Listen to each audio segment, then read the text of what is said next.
Sejak November 2012, tepat ketika kepemimpinan Cina jatuh ke tangan Presiden Xi Jinping, upaya perlawanan terhadap kasus korupsi terus digencarkan secara nasional. Dan terbukti, sampai saat ini, Cina masih menempati predikat negara dengan tingkat korupsi paling rendah di dunia. Aturan seperti apakah yang telah dibuat oleh pemerintah Cina? Tidak tanggung-tanggung. Selain hukuman mati, penderitaan hidup juga bakal mereka terima nantinya. Lalu, bagaimana cara Cina menakut-nakuti para pejabatnya itu? Simaklah ulasan kami berikut ini. Taruhan nyawa bagi pelaku korupsi.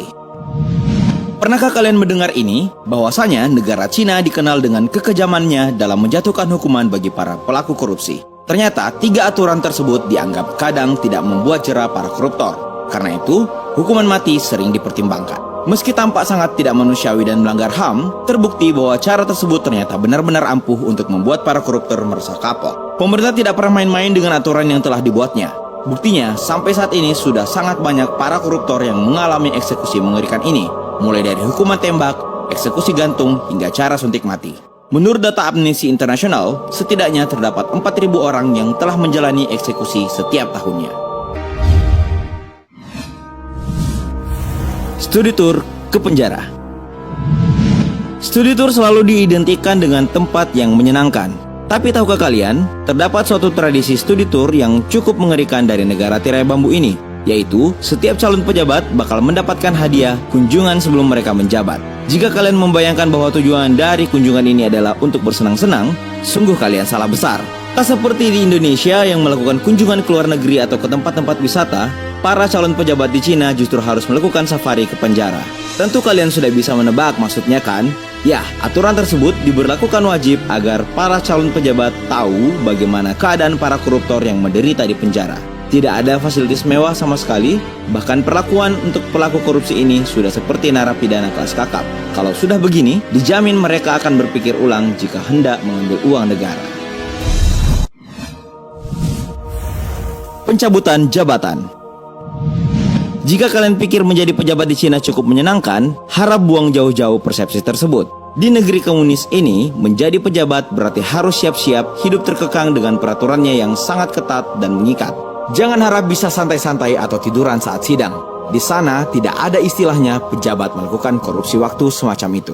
Ancaman pemecatan di negara itu bisa dibilang sangat tinggi ketimbang yang lain. Pengawasan ketat secara berkala terus diupayakan demi kinerja yang lebih baik. Apa yang terjadi jika ada pejabat kedapatan bermalas-malasan?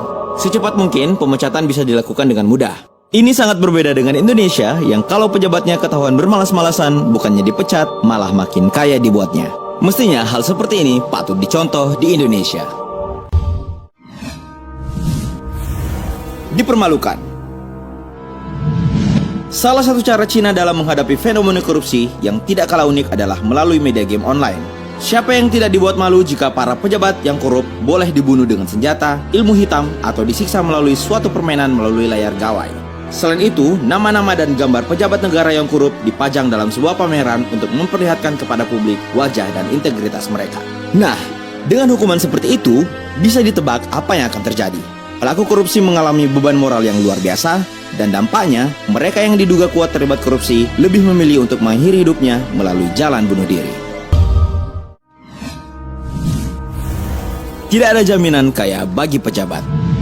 Selain jam kerja para pejabat yang sangat disiplin, hal lain yang perlu diketahui bahwa terdapat suatu aturan yang dikeluarkan oleh pemerintah Cina.